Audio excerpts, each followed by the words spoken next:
And welcome, everybody. Twitch Sports. We are here live once again. So thrilled to be here. Thank you so much for checking the show out. And if you're watching on archive, yeah, we have some new things to show you. Look at this. First of all, I found a way to get a camera in the right position. So I'm looking straight ahead. And now you can see me. And none of this side business. I was on the side, and now we're right here. So that's a big difference in my world. That's been super fun. And we're going to be here for about 90 minutes. We got a show planned for you in simulcast with Twitch Sports. And we love the folks over at Twitch Sports as well.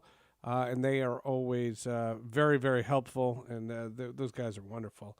And I like the logo. And that's what we have. We doctored it up. I didn't get a chance to film the snow, but I can say, and if I open my window, there's such a glare, so it's not going to be a pretty thing. Yeah, it looks like we're looking directly at the sun.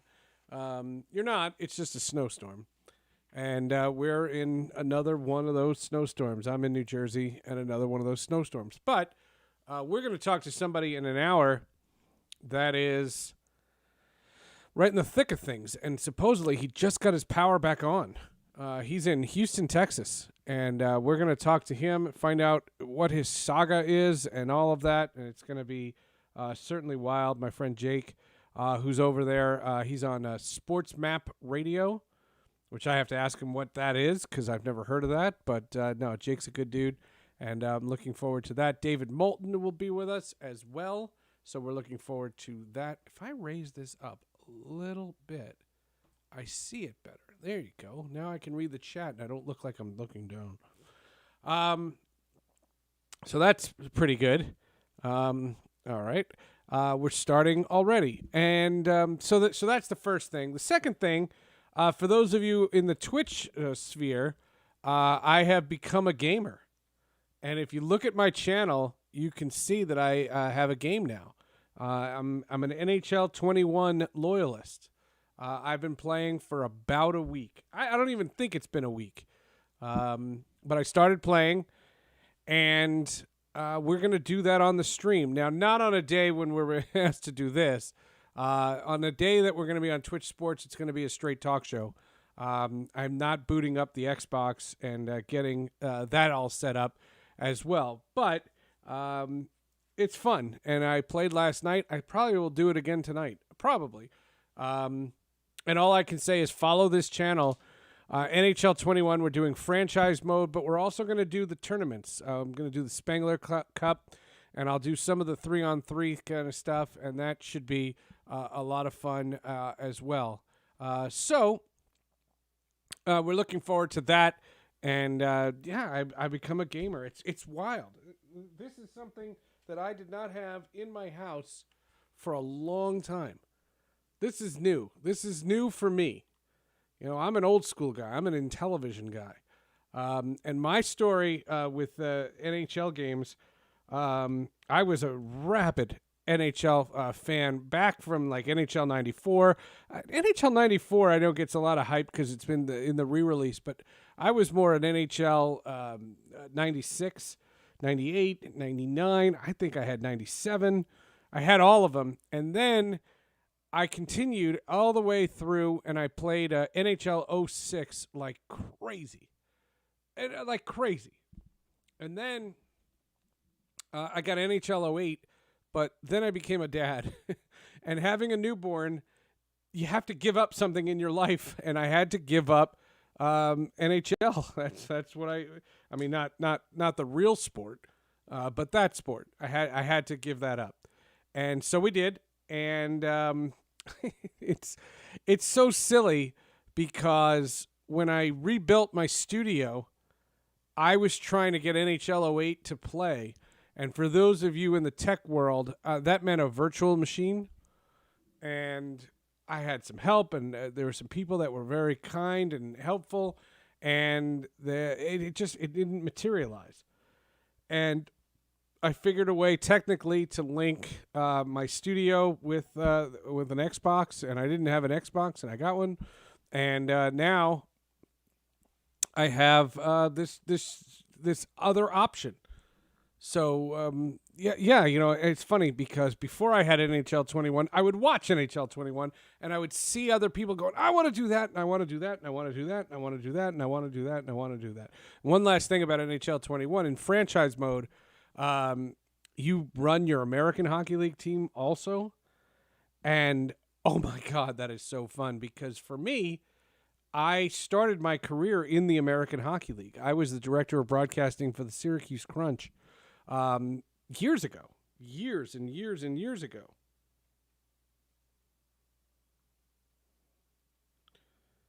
And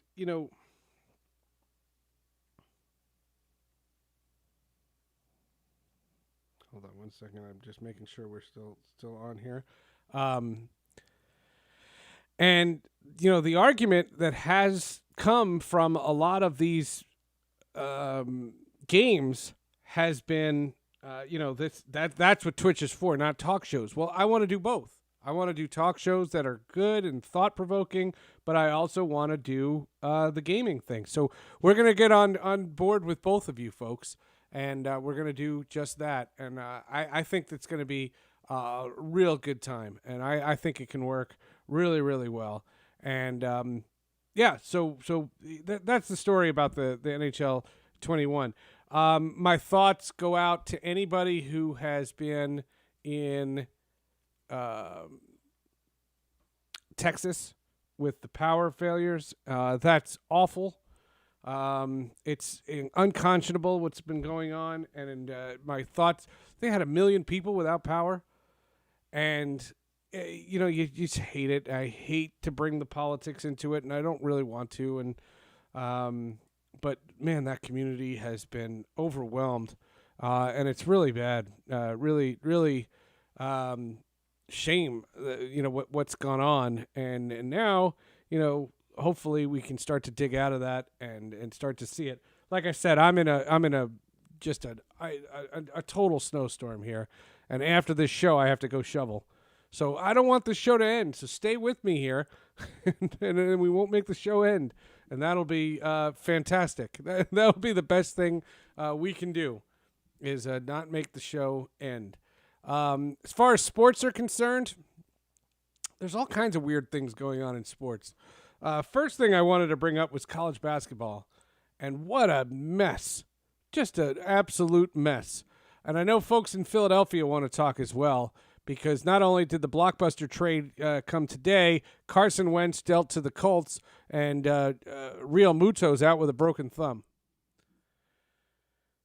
And there's a couple of things there, and so we'll get to that. But college basketball has been just a mishmash, and there's been so many cancellations. And Baylor is going to return on February 23rd. And have they played enough games? And this is Ohio State all over again. Did they play enough games? And that's bonkers. And the ACC, I'll say this. The ACC has canceled all these different games. Virginia Tech was supposed to go to Florida State. Syracuse Louisville last night was postponed. North Carolina's had 3 league games, home games postponed. Just a mess. And it's just so funny because it has shown the irrelevance of the regular season in college basketball. The regular season in college basketball from when I was growing up, from when just even 10 years ago, there was some relevance. There was some importance. And now that's not the case. I mean, now it's literally not the case. It's the regular season is so irrelevant, and it's just get to the dance. And that tournament is such a highly rated tournament, and it is such a highly gambled on tournament. Do you know that the NCAA tournament has a higher ranking in terms of dollars spent gambling than the Super Bowl? Now, you can't say that about the season to the NFL season. That I won't go. If you just take the Super Bowl, which is a single event, to the NCAA tournament, which is, multiple teams, it's not apples to apples. But I do think that ultimately that tournament is vital. And my attitude has always been, I'm a Syracuse alum. My attitude has always been, if I'm not interested unless, that's kind of been the way I've done it, is I'm not interested unless my team's in it. And ultimately, that hasn't been the case because my team's not good. So that's kind of the problem. And now, we're in this weird argument because, I don't have a vibe. And without the big teams, the Dukes and the Carolinas, and then there's talk about other teams that are going to opt out of doing it. You have all these postponements. Look at tonight. Number 8, Alabama's postponed with Texas A&M. Number 12, Texas. And number 9, Oklahoma U. Right? Is that Oklahoma? Yeah, Oklahoma Sooners. That's postponed. Texas Tech and TCU, that's postponed. I mean, literally, it's one after another, after another, after another, after another. And it just seems like they can't get there. But what I do remember is, if you remember March 2020, the NCAA tournament was the first domino to fall.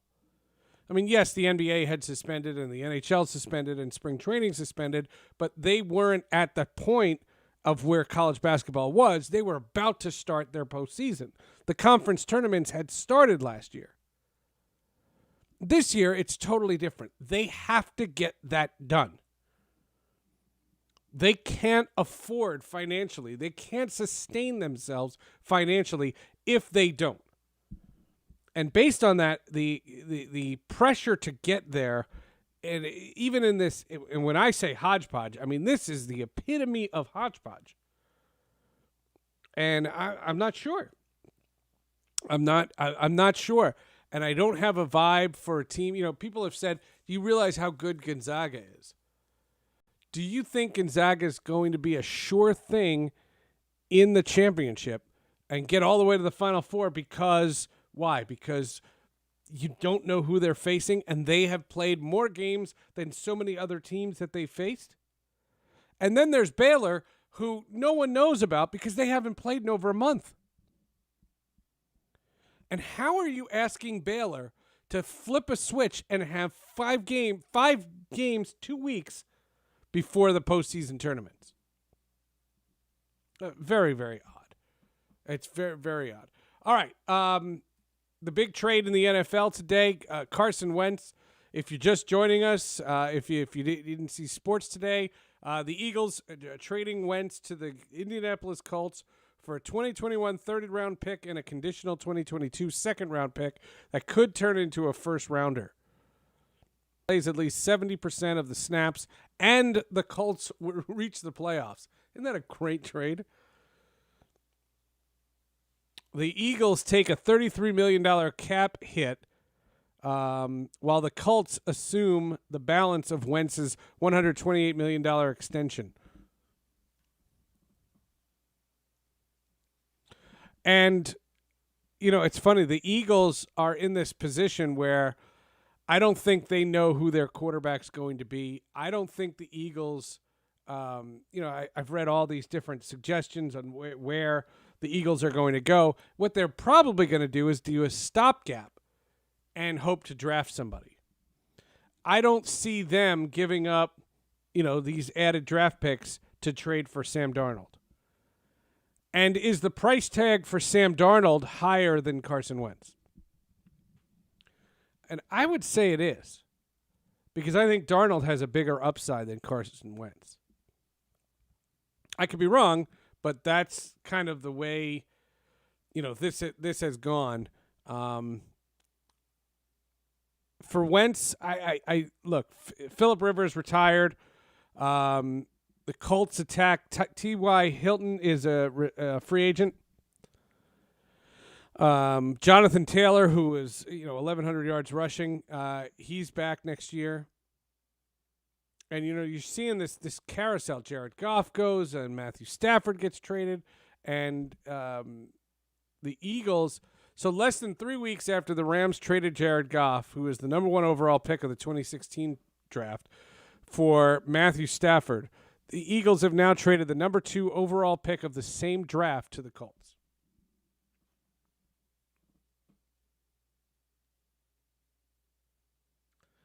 David Moulton's going to join us in about 15 minutes, and he's going to tell us about this trade and everything that's come down with this trade. For Philadelphia, it goes from bad to worse. JT Realmuto broke his thumb on his throwing hand, and he's going to miss about a month. That means he still could be ready for opening day, but it's not 100% by any stretch. Realmuto was the guy, 5 years, $115 million from the Phillies. And I thought about putting somebody from Philadelphia on. I thought about that. But I don't like doing it when it's negative. I like doing it when it's more positive. I like just showing when it's more positive. I try at least. And they can go for that. Major League Baseball is underway with spring training, and I'll be perfectly blunt with you. I'm not sold on this baseball season. One of the big topics in the baseball season that has not being replicated this year in their 2020 shortened season was the travel was cut down. You remember in the travel in baseball last year, the East played the East, the Central, and the West played the West, and that was it. So you played virtually 9 teams during your 60-game season. Well, now they're doing 162 games, and it's supposed to be regular schedules.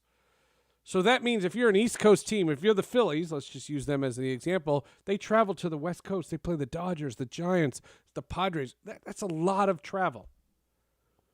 And last I checked, we're not done with a pandemic. I mean, it's not what it is. And, ultimately, I think that, it's wild to suggest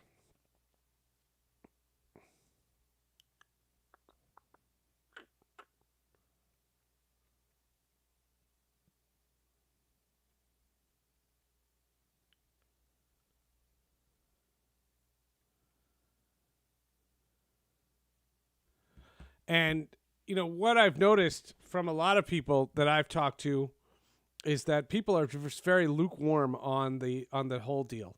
And they're just like, let's see. And I'm not sure. I'm really not sure. I'm not sure if baseball is going to get pulled off. And my argument about baseball has been, I don't like the idea that this league has a collective bargaining agreement that expires December 1st. I think that they should be hard at work getting an extension, and if they wanted to delay the start of this season until more people have the vaccine and ballparks are open more and you can get more fans in the building, I was all for that. I would play a 2/3 season. I would start it in June. But the players didn't want to do that. The league didn't want to do that far back. I wanted less, but they didn't want that at all. So this is where they're at, and they're just kind of there. The NBA, they've come to terms on their All-Star game. It's going to be in a couple of weeks in Atlanta. I don't blame the players for not wanting to do it. I see the players, and I'm just like, I don't think this is something you guys want to do. I don't think the players are in any position right now as they are going to be to want to have to do an All-Star game. I do understand the business ramifications. I learned something. I didn't realize that the shoe companies use the All-Star game for their launches of their shoe lines. I didn't know that.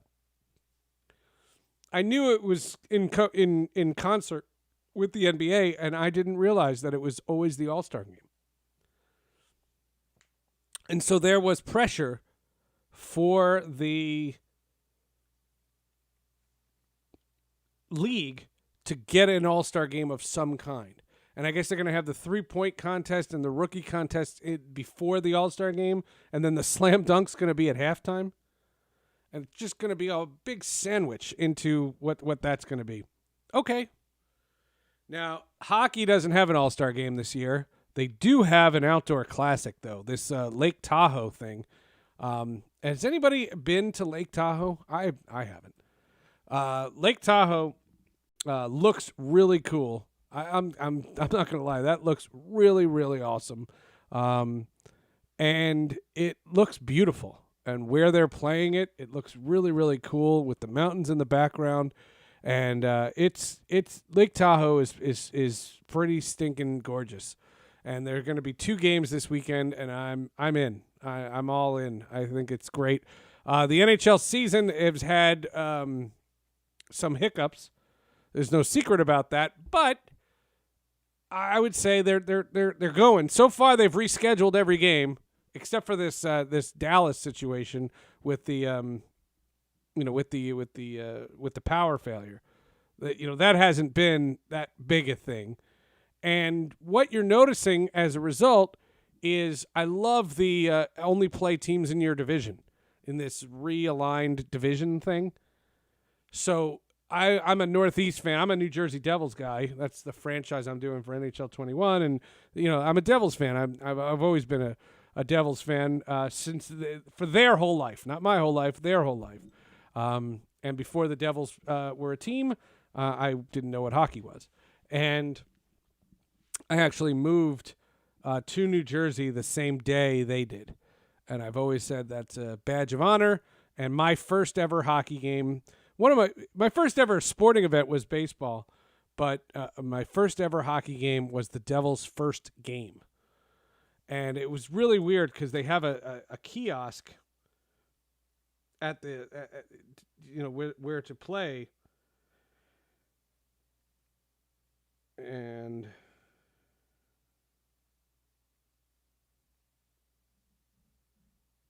that's very, very, very, very wild. And I like the rivalries. I like that we're playing, the Flyers and the Penguins and the Rangers and the Islanders, and that's all I want to play. I don't want to play Nashville, and I don't want to play Columbus, and I don't want to play San Jose. I don't care about those teams. And it's very selfish, and it's not good for the overall growth of the sport, and I don't care. I just like playing the teams that I can't stand, and that's super fun. That's literally all it has been. And just keep playing those games, and that's all I want. So for the NHL, I'm looking forward to their Lake Tahoe. The pictures, I don't know how to put the pictures on my screen. I don't have that capability just yet. But it looks really, really gorgeous. I mean, there's no secret about that. I wish I could put this picture on the screen. I mean, it looks just pretty. And there's no stands because there's no fans going to be at the game. And it's just going to look really cool. And I hope people get a big kick out of it. I hope people really enjoy it. And I hope that it works. I mean, I hope that genuinely it works and that it'll make a lot of sense to a lot of people. I hope it does real well. I hope it gets a great rating. I'm rooting for it. I want to see this sport do well, and I hope that it will, and I hope that that's something that can actually happen as well. I want to tell you about my podcasts before we continue on and get David Moulton on the game. Shane Bieber has COVID. Wow. Shane Bieber tested positive for COVID. He has not arrived at spring training. Wow. I didn't know that. That's new. That's definitely new.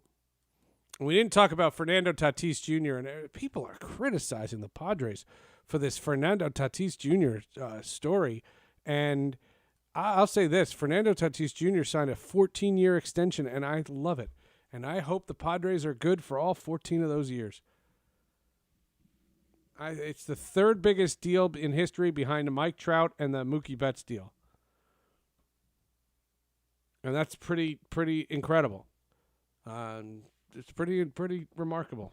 And I think that's great. I really do. I think that's super, super good. The other thing to note, so this week on Sports with Friends, my former, I used to work for ESPN, and at ESPN I was a guest on this guy's show, Freddie Coleman. Freddie Coleman does ESPN Radio at night, and he came on Sports with Friends this week, and that was a lot of fun. And you see in the top right of the screen, I have this other podcast, The Hall of Justice. That is kind of a superhero genre podcast, and Rotten Tomatoes has a list of the top 75 best superhero movies, and they have their ranking, and it's based on Rotten Tomatoes rankings, and that's it. That was that was the thing, and all of a sudden, that turned out to be, the way it was all going to go, and I liked the list. I saw the list. I thought the list was cool, but I disagreed with a lot of it. I mean, The Incredibles is in the top 5, and I don't even think that's a superhero movie. So we talked about that as well, and on Hall of Justice, and you can find those podcasts wherever you can find podcasts. Most people like iTunes and whatnot. I also have a Discord, and I'm going to put that into the chat room. Nope. I had a Discord, and invite. There you go. Copy. Voila. So you can come hang out on my Discord, and we're starting that. And I'm going to be on Discord whenever I play NHL 21, and we can all hang out there. And you're more than welcome to come pay us a visit. So you can follow this channel. That's the first thing. Follow the channel. Follow me on Twitter. I post all my podcasts there, so you can have all the links. And anytime I do something on Twitch, I also do it on Twitter as well. So you can find that. You can subscribe to that. My Instagram is there, and I don't know. I can't say I'm great on Instagram, but I'm getting there. The thing about Instagram is I'm a big PC person, and Instagram is very mobile. They don't have a lot of PC access, so I have all these pictures that I want to post, and I have to send them to my phone. I have to get them on my phone, and then you're doing this and that the whole thing. As far as my office, you can see behind me, those are all books. Those are all comic books, actually, and they are a lot of fun. They are. I've read most of them. I have a cool comic book collection. That's a Prince collection. That's a Prince music collection. That's the schedule for my podcast. That's not interesting. And that Prince gave us, and it was very cool. It's a record. It's a vinyl record protector. So it's what you're supposed to put on a turntable. I don't own a turntable, so I put it there. And when my camera was off to the side, it was definitely there, and it was strange. But now it's one of those things where you can say it's definitely one of those strange times where ultimately now the camera, I think, is in the right spot. It just feels better this way. This just seems more normal this way. I don't know what you guys think, but that's definitely what I can say. I am going to get a drink of water. I'm going to be back in 30 seconds. David Moulton from Fox Sports South Florida, or Fort Myers, rather, is going to join us in just a second. But we are going to take a really quick break, and I'm just going to get a drink of water, and I'll be right back.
You're muted.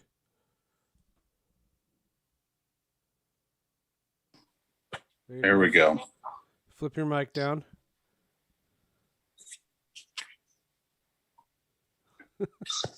And see if you can go landscape instead of up and down.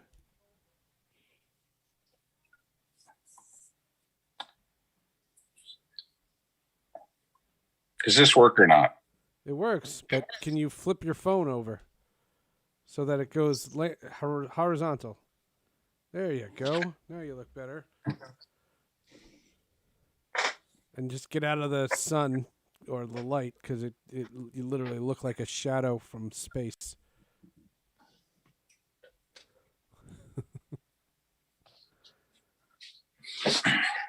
What happened to your fancy setup? I'm sitting here with the fancy setup, and whatever it is you sent me, there is nothing to click on. If there's an invite, every time I click on it, it doesn't open. It says download.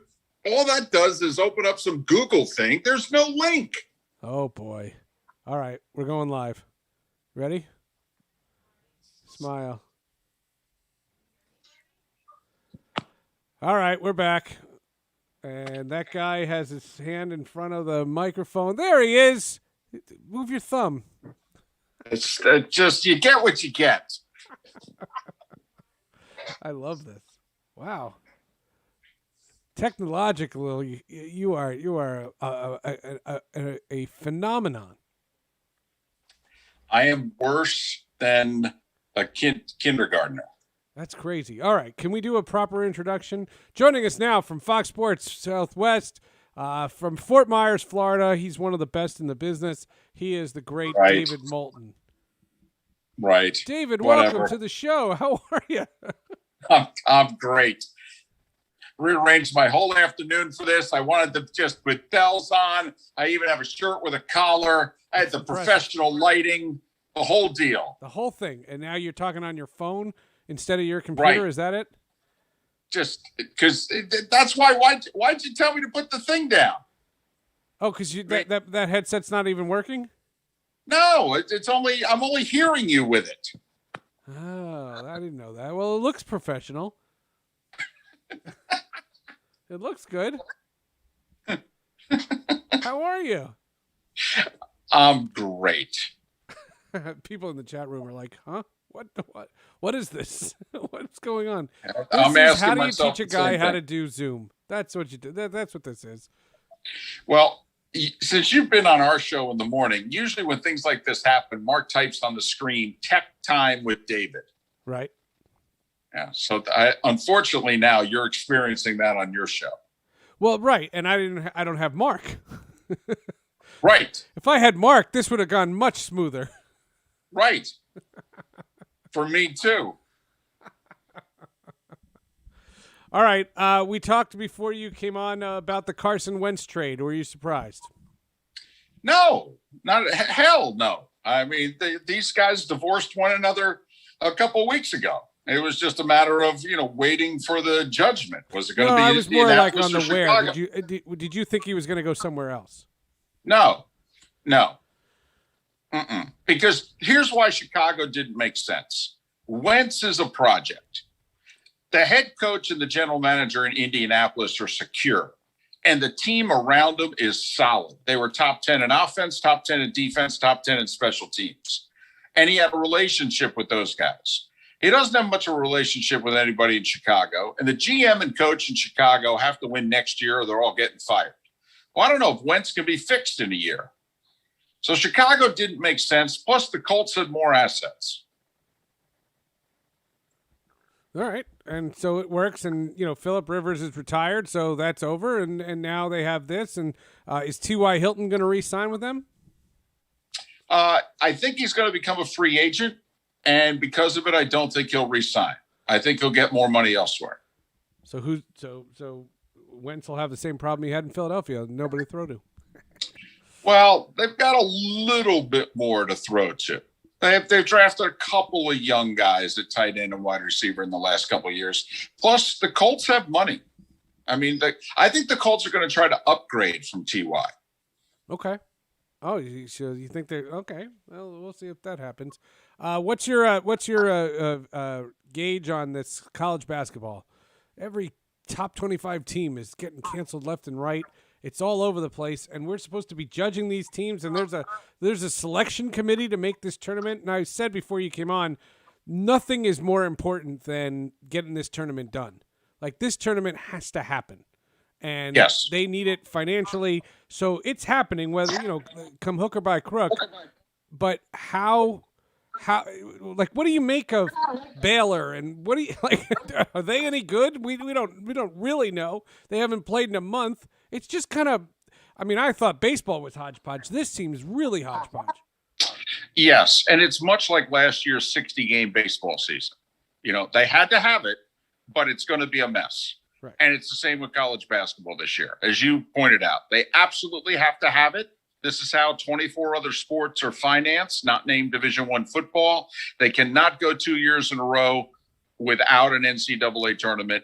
Literally, athletic departments would go bankrupt. So we talked with Shelby Mast, who's the bracketologist for Gannett in USA Today. And he said that his understanding is that the committee is going to judge teams solely on the games they played.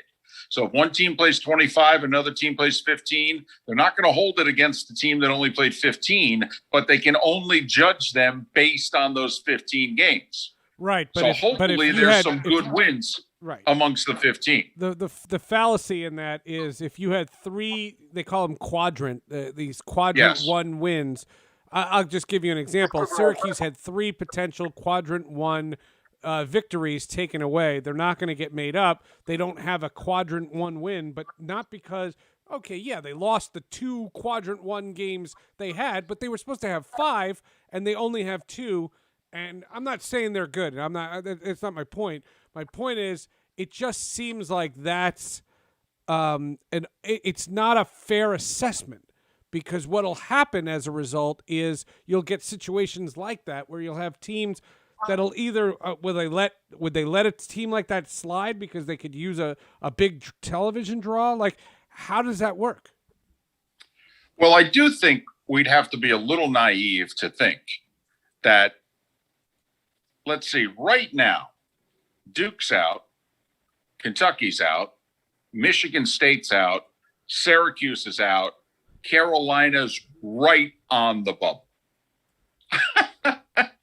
That's kind of royalty right there in college basketball. I mean, that's 5 of probably your top 8 draws. Indiana's just barely in. Also, I mean, if there are 8 or 10 royal programs, we just mentioned 6 of them. Right. And only 2 are bubblicious or in, and 5 are out. So do I think if it comes down to Utah State or Syracuse? Yeah, I think Syracuse is getting in. I do. But unfortunately, what you brought up, COVID luck is going to play a big role this year. Not basketball luck, COVID luck. COVID luck. Yeah, it's there's no way around it, though. I mean, if you're going to play a season like this, you knew something like this was going to happen. Yeah.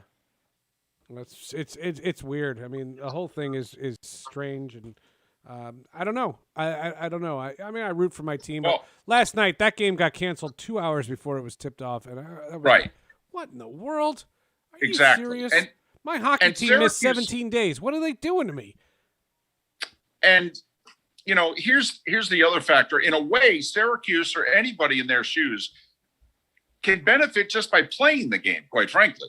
Because it even helps your strength of schedule. Even if you lose, it's nice to have a quadrant one game on the books as opposed to not having any game at all. Right. That's why when your guy says they're only going to be judged on what they've done, they haven't done enough. They've had like 6 games canceled. Right. And unfortunately, we knew it was going to happen. Right. But I don't think college basketball could ever have imagined that the Blue Bloods would all be so bad at the exact same time. Yeah, there is a common denominator to it. They're all extremely young. And sometimes that can just backfire on you. And it has seemingly backfired. You know, the young guys on Duke this year, not as good as the young guys have been the last 5-7 years. Right. Same as Kentucky. You know, Carolina is actually better than they were a year ago, but they were awful a year ago. They were supposed to be a top 15 team. Well, the Big Ten's arguably the best conference in the country, and they're getting beat up. And the other factor is, you know, virtually no one played non-conference games this year. And those, you know, Seth, Syracuse, and yes, sure, they'll play the Cornells and the Ithacas, but they also will play 3 or 4 meaty games, and those all went away this year. Right. I'm telling you, it's weird. Can we transition to the NBA and just answer me this? I know the shoe companies like to launch their products around the All-Star game, but the All-Star game doesn't seem like a smart idea. And I'm not being a COVID nonsense. Those guys are fried, man. Those guys are completely fried. I know they're getting a week off afterwards, but it just seems like this is being shoehorned in, and it's not something I'm craving. But I'm not enough of an NBA fan to say, wow, this is something. I think the NBA All-Star game is stupid anyway, but I'm not their target demo. Well, here's what I mean, we know why the game is taking place, for television, and whatever money is tied in with the television contract to go to the league and then be split up. But this is really strange to me, Seth. LeBron does not want the game to be played. Nope. Chris Paul does not want the game to be played. Giannis. I cannot recall anything in the last 10 years that the 2 most influential members of the NBA Players Association wanted that they didn't get, or didn't want that they were forced to do by their own union. Right. I don't know why LeBron and Chris Paul and others didn't look at Michelle Roberts and go, yeah, Michelle, the answer is no. Yeah, what are you doing? We're not playing. I don't get it. This is, again, it's you can use social media, and this is kind of a good transition to what I want to talk about later, and just you can use social media to be this vocal. And I used to criticize J.J. Watt all the time about that. J.J. Watt would be like, this is an awful deal. This is a bad CBA. Don't sign this. And then the union signs it. And it's like, put your money where your mouth is. You know, what LeBron James should have done is get someone else, get somebody, you know, somebody in their union to say what they all said publicly. But before then, do it behind closed doors. Well, the other thing is, I'm obviously guessing here that LeBron felt the pressure. What? We didn't talk to LeBron. You didn't have him on this morning? No, but I am guessing that he feels the pressure of, okay, if they don't play an All-Star game, X amount of money is going to be lost. And while LeBron doesn't need the money, okay, that is money that trickles down, okay, sure, to the other 450 guys. And that he would have people look at him and go, hey, come on, man. This is an All-Star game. What I thought LeBron might do, though, was he kind of pulled a Mitch McConnell. You know, Mitch complained bitterly about the president, but didn't vote against it. LeBron has complained bitterly about the game, but didn't say he wouldn't play. And I really thought LeBron might go, listen, you guys want to have a game, that's great, but I ain't playing. And then I really wonder, would you play an All-Star game without LeBron? Because once LeBron, if he had said, I ain't playing, okay, you could go right on down the list. They all would have said, well, I'm out. Right. But once he's, you know, complained but said, I'm in. Complained and then said, if I'm selected, I'll be there. Yeah, right. And, you know, he said, I'll be a team player, but emotionally, I will not be there. I'll be there physically, but not emotionally. Agreed. It's very, very odd. Very, very, very strange. What's your thought been on the NBA? Have you thought? I thought the bubble last year saw some of the best basketball I'd seen from the NBA in years. I haven't necessarily seen it, but I haven't scrutinized it that much either. What's been your thought on the early going or the first half of the NBA season? I have one good and one bad. The bad to me is between COVID that you've got a whole lot of DNPs. Yeah. I mean, you just do. And you could see where teams are, I don't want to say they're mailing in the regular season, but they are clearly letting you know that this really isn't that important. All right, which is never a good look. Right. However, you might have to go to the 70s, the last time we had the parity that we apparently have right now in the NBA. I mean, you tell me who's going to win the East right now. Yeah, no. You take $20 and tell me who's coming out of the East, number one. And number two, Utah can win the West. Denver can win the West. I mean, and I don't know. The NBA is not used to parity. The NBA is not the NFL. Right. Okay. But for those that have wanted someone other than the Lakers, the Clippers, and whoever, well, let me tell you, you got it this year. You really do. And yet that's not the NBA's modus operandi, Seth. They've always had like 2 to 4 teams, and that's it. Well, look, it remains to be seen. I'm curious to see what their second half. I like that they waited on the schedule. They added the extra week.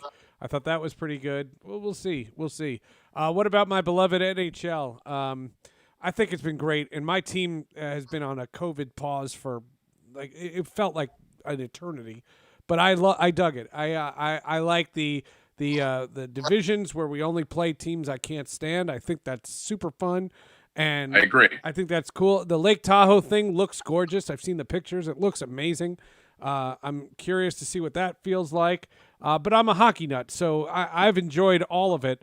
What's been your thought on the NHL in this, again, hodgepodge? I'm a puckhead, so I'm in, number one. Number two, I liked the 80s, where you had to get out of your division to advance in the playoffs. I just think the divisions are too big. I think they should have found a way to go almost 8 4-team divisions like the NFL. They've got 31 teams. They've got 3 8-team divisions and a 7-team division. I know everybody in Canada loves the All-Canada division. I do think, though, you've got some divisions where you don't even have 4 good teams, and you have some divisions where you have 6. All right. But I do love the fact that rivals are playing rivals. Oh, I think it's good for the sport. I also think it's something, we all, Seth, and you've talked about it many times in the last year. What is it we're going to learn in COVID that we're going to do post-COVID? And I hope that the NHL takes a look at what they put together schedule-wise here and said, there is kind of something to play in more of these rivalry games. I mean, the Rangers and Devils playing 6 to 8 times a year is never a bad thing for the Rangers or the Devils. Oh, I love it. And what I loved, and I gave him a ton of credit, and I didn't get a chance to talk about this with you, is at least the local MSG broadcast has no crowd sound, no fake crowd sound. And these two dudes, a guy on the Devils and a guy on the Rangers, they dropped the gloves and they started punching, and you should hear the call, get him, get him, get him, get him, and they're tapping their sticks, and I'm loving it. I want fans back. I'm tired of this. I want crowds back. I want, when you clear the puck the length of the ice, I want a big roar. Or in basketball, when you're up 3 and you have a needed defensive stop and you get a steal, I want the roar. I want that, but I want the genuine roar. I don't want the fake roar. I thought one of the best things about the NFL this year, they piped in the fake crowd stuff after the plays, but right before the plays, there was no fake noise. And you could hear what was going on at the line of scrimmage all year long. Yes. And that's what you're referencing here with hockey. Right. Basketball, the same way. It's basketball games that I've seen the same way. It's just you're sitting there. The shot clock's down to 9, and it's defense, and nobody's saying anything, and it's a weird vibe. And I in basketball and hockey, I miss fans more than I thought in baseball. Well, I think college sports has missed them more than pro. Agreed. And you can definitely tell also watching. And TV ratings are down drastically with college sports, not nearly as drastically with pro. Which is so odd, because I what are people watching? I don't get it. I don't know. I don't know. And then baseball, the one thing that's not getting talked about a lot is baseball's doing their regular schedule. Last year in the hodgepodge, they did East versus East, Central versus Central, and now if you're the Atlanta Braves, you're traveling out west. And I'm like, what in the world? You're hitting Colorado? Listen, is it very important to see the Braves play the Rockies? I thought about this today, and you said this all last year. in which you didn't want them to play last year. You wanted them to negotiate, fix everything that was wrong. Okay, forget 60 games in the playoffs, fix all your problems, and let's have a new CBA beginning with this year. I'm now at the point in which it's like, listen, we're going to have an awful 2020 because you guys hate each other and just mistrust each other so much that you won't do the 3 or 4 things that both sides know need to be done for this year, but you're not willing to give the other a win. This is a nasty divorce in which the husband knows the wife should get X and Y, but he won't give it to her because I'll be damned if I let her get anything. And she knows she should give him his golf clubs and this, that, and the other, and she's not going to do it either. What they should do is they should agree to extend the CBA 1 more year. Okay. And realize we're still in a pandemic. Okay. And for this year, we're going to do much of what we did last year. Universal DH, 30-man rosters. Okay. Right. And yes. And well, they're stubborn, it drives me nuts. They're really stubborn. They're not coming close to that. Want expanded playoffs. Okay, both sides want the universal DH. The players want expanded rosters. They can both get 2 wins out of these 3 issues. It would be much better for the sport. Do it. Extend the CBA a year and start negotiating now. Because you guys hate each other so much, you may need the 18 months. Can I change the subject real quick and just make you laugh? Sure. I just saw popping on Twitter, breaking, Perseverance rover claims it was just dropping off daughters on Mars. That's a Ted Cruz reference, and that's funny as hell. That really is.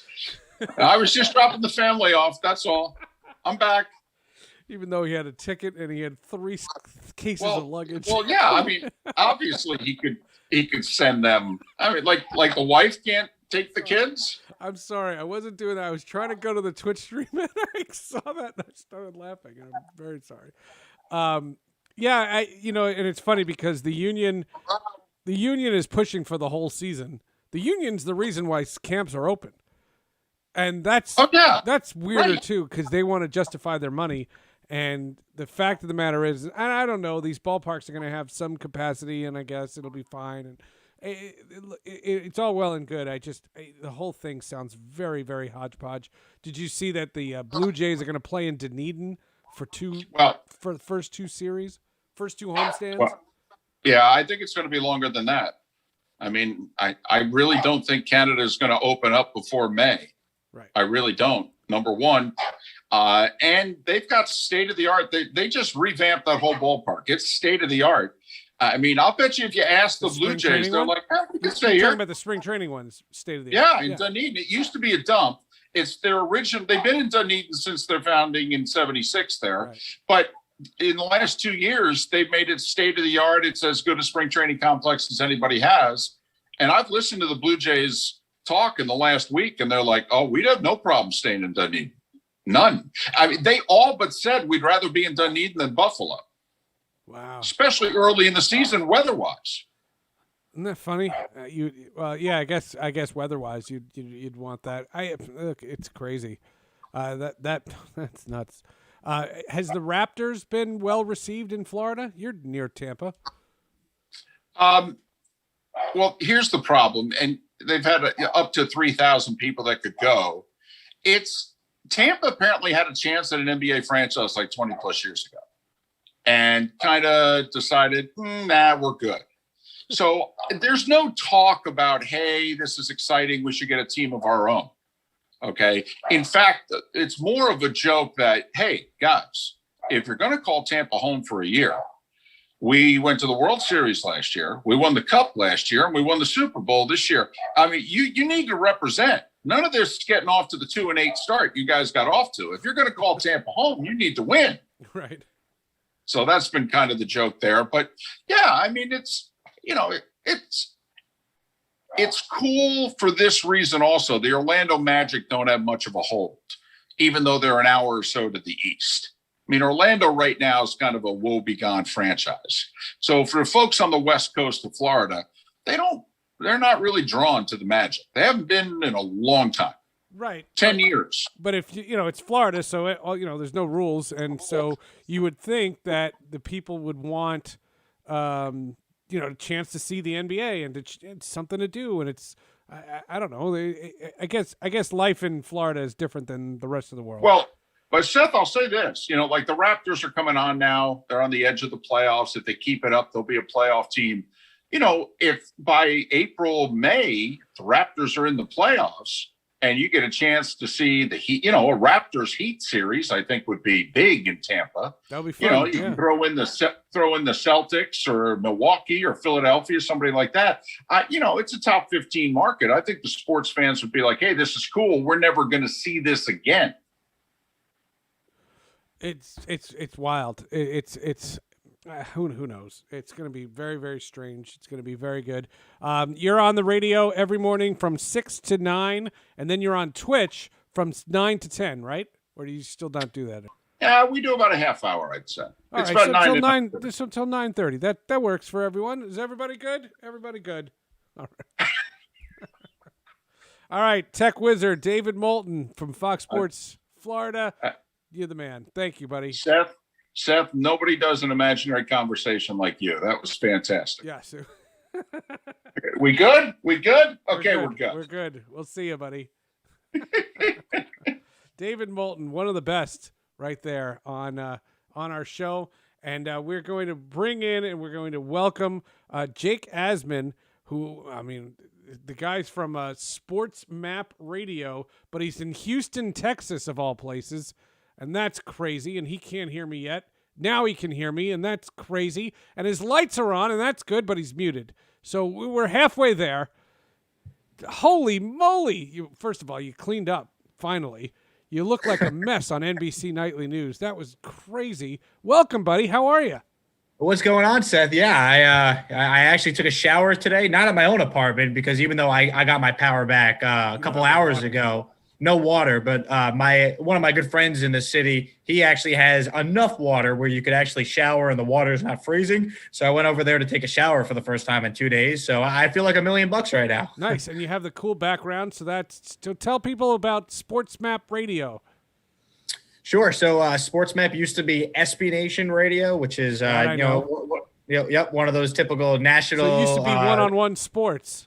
Way back, yeah, before that. And then after that, it was Sporting News and then Yahoo. But right now, we're Sports Map. And it's a national network. And there's shows that are syndicated on affiliates throughout the country. And the show I do is weekdays from 9 a.m. to 11 a.m. Eastern. That's great. Great job. And it's a fancy background. One-on-one sports. My favorite story about one-on-one sports. In 98, they had me doing a voice report, voicers from Coors Field in Denver, Colorado. The Cardinals were in town. I'll never forget this.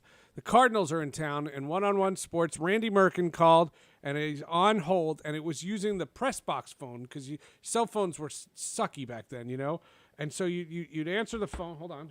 I have a prop. And I would say, okay, hold on. And the national anthem would happen.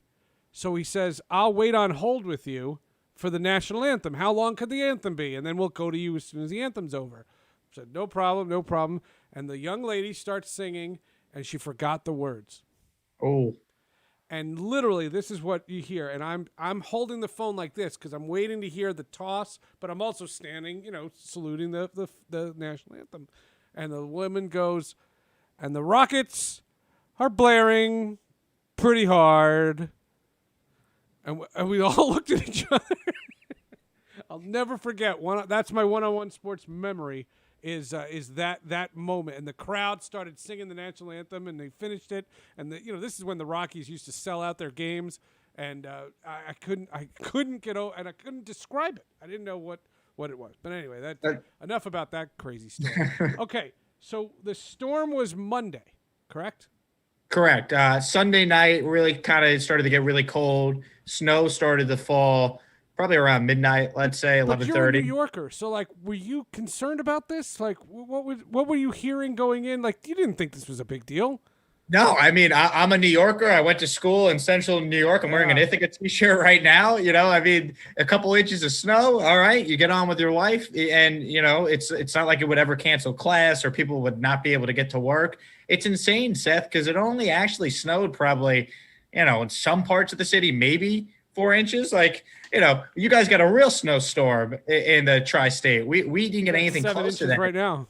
Yeah, and we got maybe 2 or 3, depending on where you are. Some spots maybe 4, and it's just amazing how some snow and cold weather, the entire infrastructure statewide for the power grid just couldn't handle it, and it has basically made the state of Texas feel like a third world country for most of this week already. It's insane. It's crazy. And so you mentioned the power grid, but also the there's no plows, so it was all ice and snow everywhere. Were there tons of car accidents?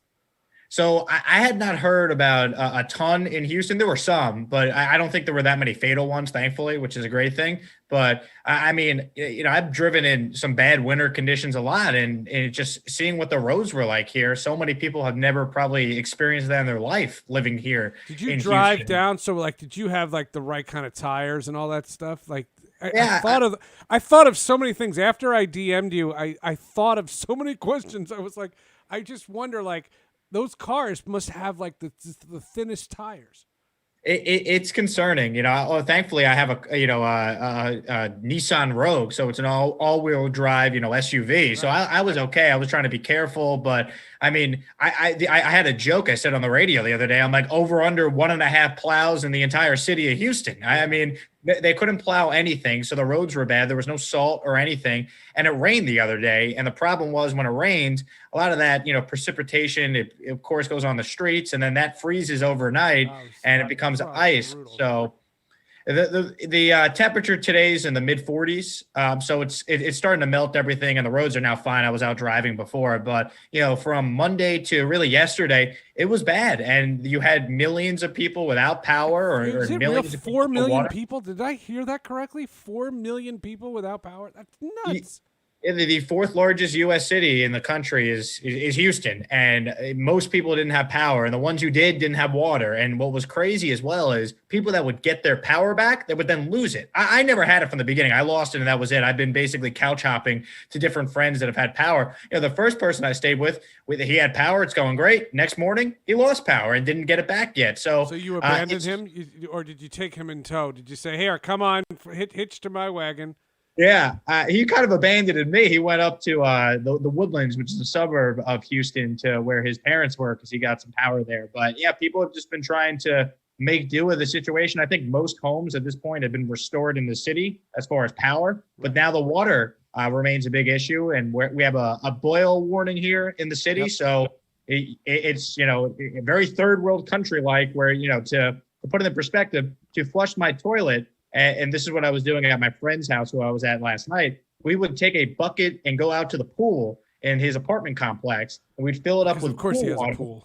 Yeah, it's Houston, right? I mean, they don't get weather like this. So we would fill it up with water, take it back to his apartment, and that's how we'd be able to flush the toilet. So it's been such a mess, but I'm just grateful I'm back in my apartment. I have power, and I'll figure out the rest as we figure out the rest. That's crazy.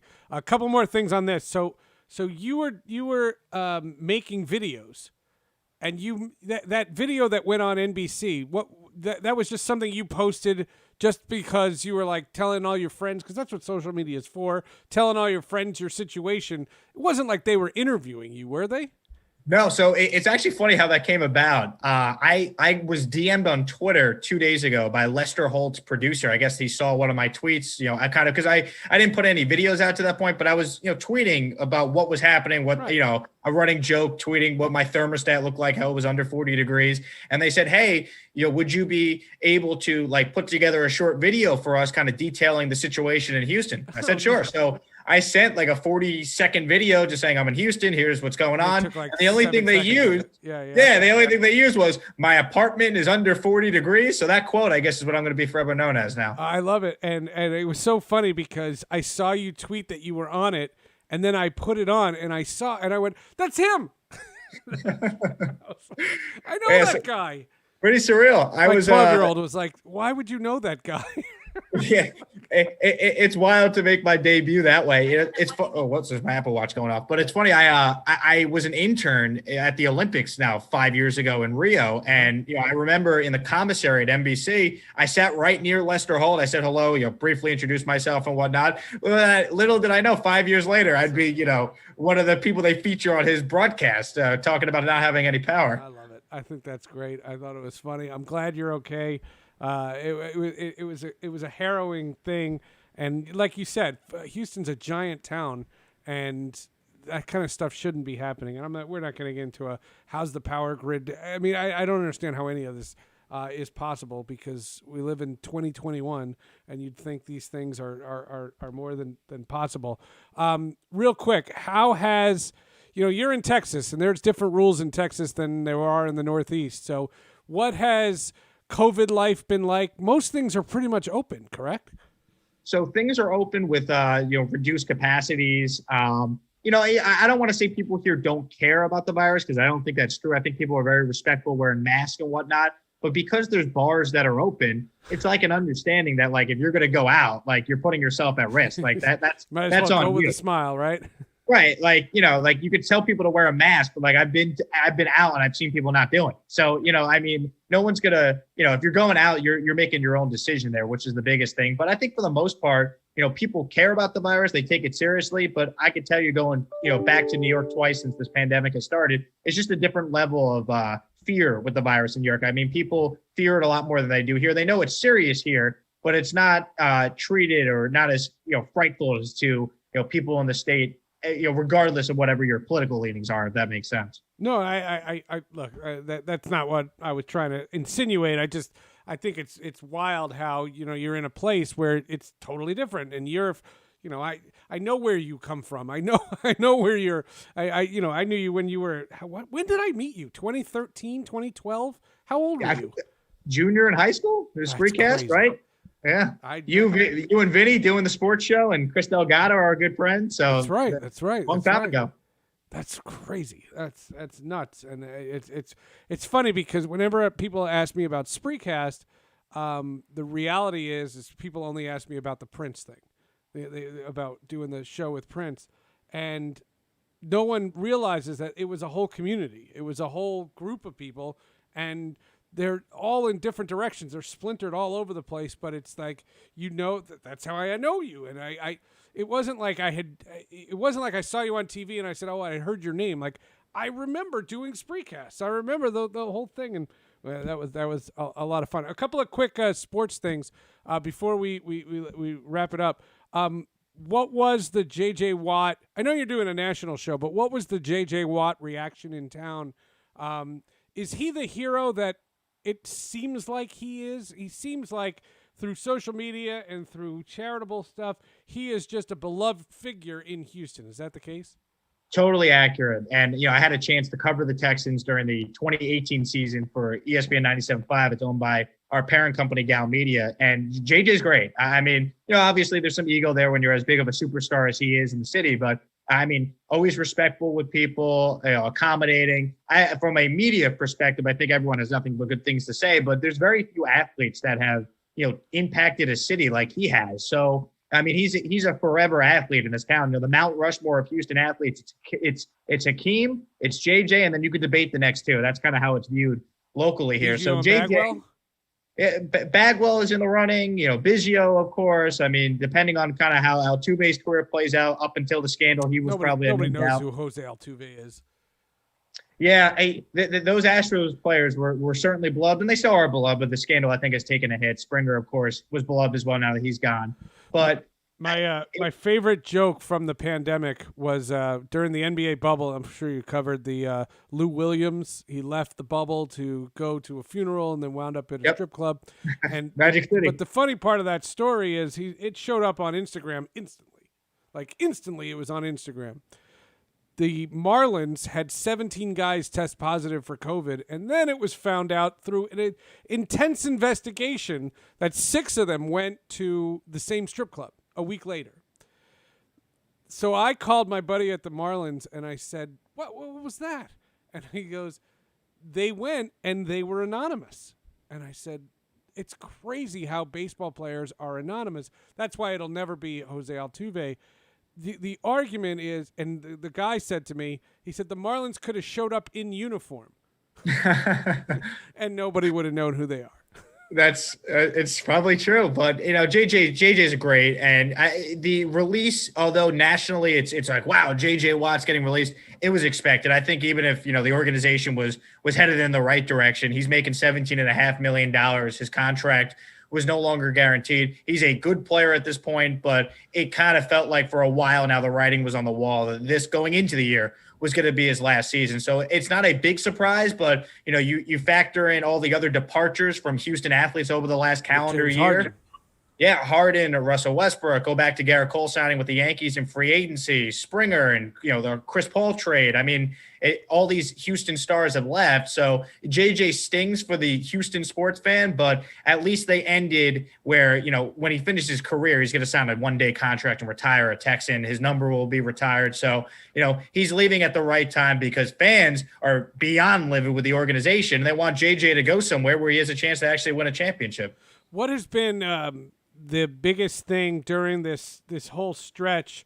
What's been the sport that in your mind has been the most successful? The NFL had their season. They had all kinds of postponements. The Denver Broncos got screwed twice. But, in reality, the NFL came off without a hitch. And yet I thought the NBA and the NHL bubbles were great. I thought baseball was so stupid, and I still think it is. And I'm worried about their upcoming season because they're not doing the regionalized travel now anymore. They're doing full-on travel. So, the Philadelphia Phillies can play the Colorado Rockies, and that's suddenly important. It just seemed like the NFL was a big thing. But Houston's an interesting town because it's so diverse, and there's so many different sports towns and sports things. It's not like other places where it's just football or bust. What was your thought on the covering sports this year during this hodgepodge year? Because the Astros were, the villains coming into the year, there was certainly a lot of attention following them. And then the fact that they went on this run where, they actually got to the LCS and took the Rays to 7 games that they're falling down 3-0 in the series. The Astros have always been, the team that's received the most positive attention, if that makes sense, just because they won. They won a championship in 2017. They went to the World Series in 2019. This has been the golden age of Astros baseball. So, the Houston sport fan is still fully engraved with the Astros and watches every night and they care, but football still remains king in this town. So even though the Texans have, been a disaster over the last calendar year, people still care more about that because it's the NFL more so than just the baseball team. Because when the Astros were bad, nobody gave a you-know-what about them in this city. People always care about football because the NFL is the NFL. It's funny. The Astros in the mid-2000s were, the big story because they had Roger Clemens and Andy Pettit came over there. And I remember going there and seeing them. And I always thought the biggest thing that the Astros got screwed by was having to go to the American League.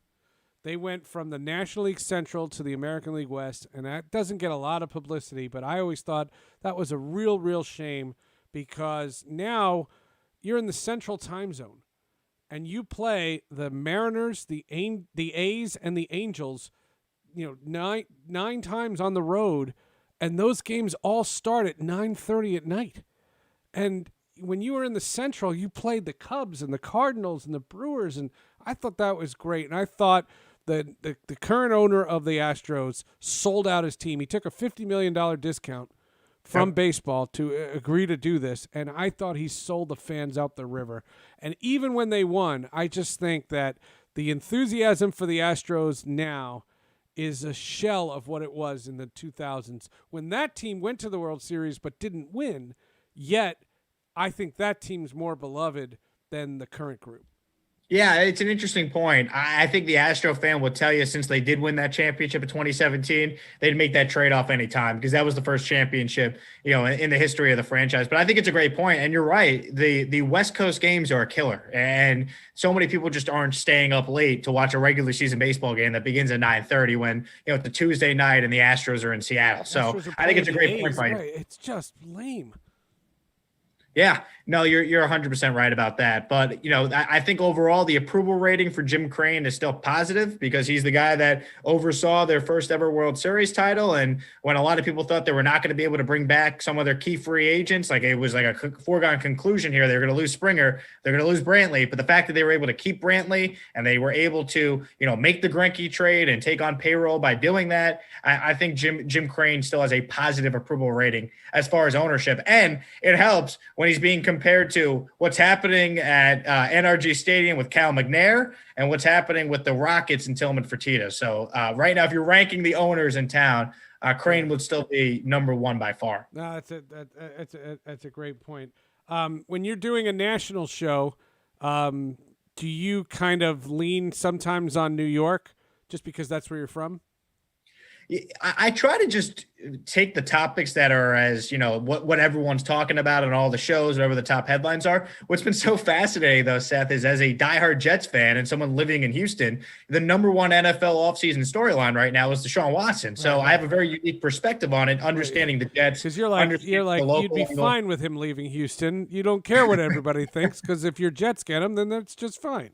Right. So I could speak to that because I have obviously knowledge on both ends of it. So I've been doing a lot of that because it's football, it's Deshaun Watson, and it relates to our main audiences. So that's been kind of fun, but I try to stick to whatever is topical. Right now, we've still been doing a ton of football. I mean, the NFL has become just a 365 sport with the quarterback movement and the draft. So a lot of football. I'm sure we'll mix in some basketball now that we have, more of an avenue to talk about that. And baseball's coming up. You and I are both big baseball fans, so I'm looking forward to mixing that in. But on national radio, the thing that gets the most engagement is any football topic always. What's your thought on the All-Star game, knowing that the players all hate it? Why did the union agree to it if they all hate it? Like Chris Paul is buddy with all these star players. He's the head of the players union. So why did he agree to it if he was going to get all this pushback? I don't know. And all the players can't stand it. And the thing about the layoff to me was that they had to be ready. They didn't know they were going to be out for as long as they were. And that's not a relaxing. That's not an off season. And then they came back. They had to flip a switch, and that was my big contention, was how do you ask these guys to sit on their couch for 6 months and then all of a sudden flip a switch, and it's the playoffs? I thought that was bonkers. And then you had this crazy playoff because the quality of the basketball was so much better because there's no travel. Right. And I thought we learned that it's not the minutes that was hurting these superstars, it's the travel. And what a difference that is. And I think that because of that, I thought the playoffs were great last year. I thought, but then you had like a 5-minute off season, and it just seemed like they were good. They had to get Christmas, they have to get their All-Star game, they have to get their playoffs. Oh, and they have to get it all done because they have the Olympics. And it's wild what the NBA is just. They were so prudent in the beginning, and now they're so audacious, and it's just fascinating to me.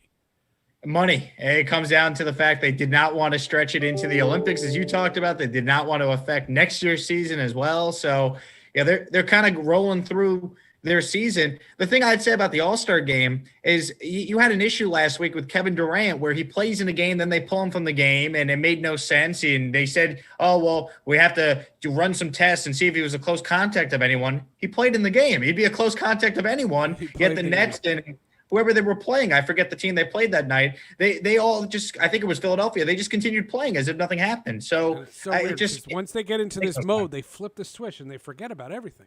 And it's something that you and I don't have. Like, we don't have that ability to turn off everything and just be that focused competitor. I thought the example was New Jersey Buffalo in the NHL. They played a Saturday and a Sunday at the end of January, a Saturday and a Sunday at 1:00, right? The Devils come to Buffalo, and they have 2 guys on their COVID list, and they're not on the trip. So you assume that everybody on the team is negative. But from Saturday's game to Sunday's game, which is less than 24 hours later, 2 guys got put on the list.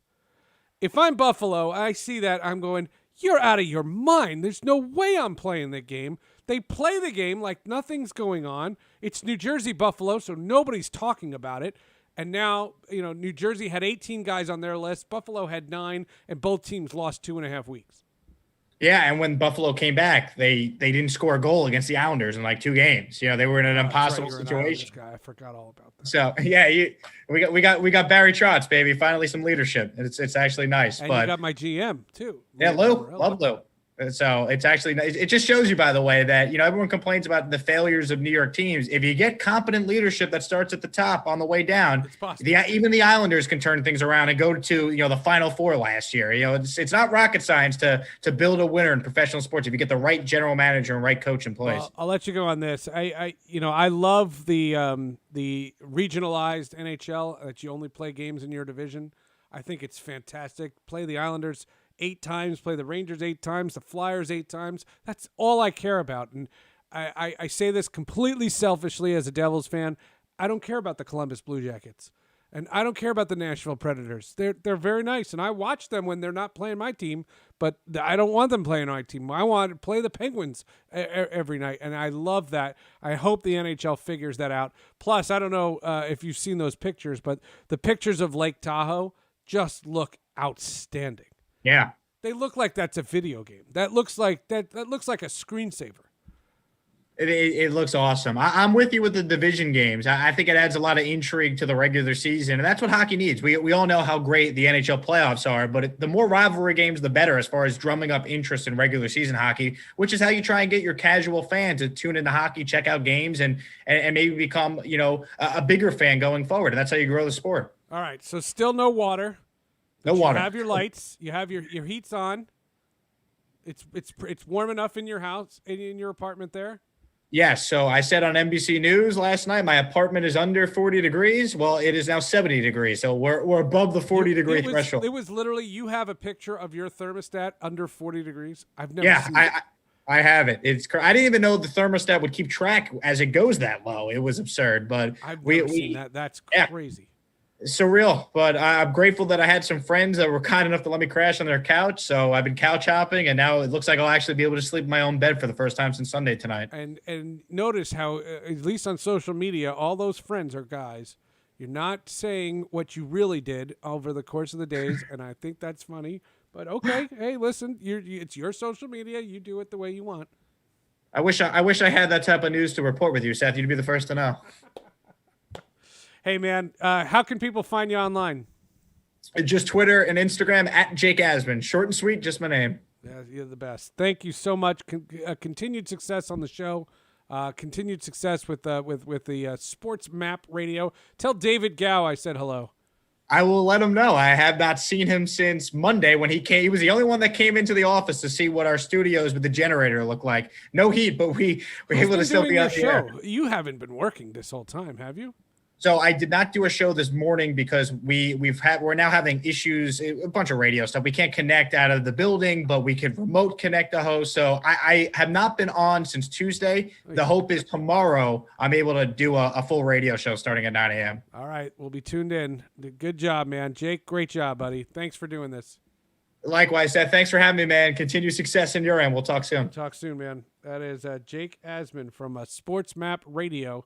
And now I got to sit back and we got to get that. That's very cool and good job out of him. And wow, that's crazy about what's going on in Houston. That's nuts. We can make this screen a little bigger. Look at that. And look at that. All right, make sure if you're watching now, here's the plan for my channel. This is what we're going to do. Probably tonight, definitely tomorrow. We are going to play NHL 21 franchise mode. We are going to be playing on this channel, so that's coming up. And we are going to take your suggestions. We'll follow. We'll basically do like an AMA where we can just have a conversation about whatever, but while we're playing the game. And we'll do that. And then during the day, we'll try to do these talk shows, but we'll do the games in the mornings. We'll do it at night. We'll do it when I'm supposed to work. We'll do it when I'm supposed to be eating. We'll do it when I'm supposed to be sleeping. We'll just be on this channel all the time. That's the plan. We're going to be doing 7 days next week. That's the plan, at least for now. And thanks to all the guys over at Twitch Sports for helping out with them. And we always appreciate their action as well. You can subscribe to this channel. You can follow this channel. And you can also hit me up on Twitter at Seth_Everett. And don't forget, also, you can subscribe to the podcasts. Sports with Friends and Hall of Justice. Those are the two podcasts that I have, that I use, and those are always fun as well. So we'll look forward to seeing you next time, and thanks so much for joining us. Thanks to Jake Asman and to David Moulton for hanging out here on the show. We will see you next time.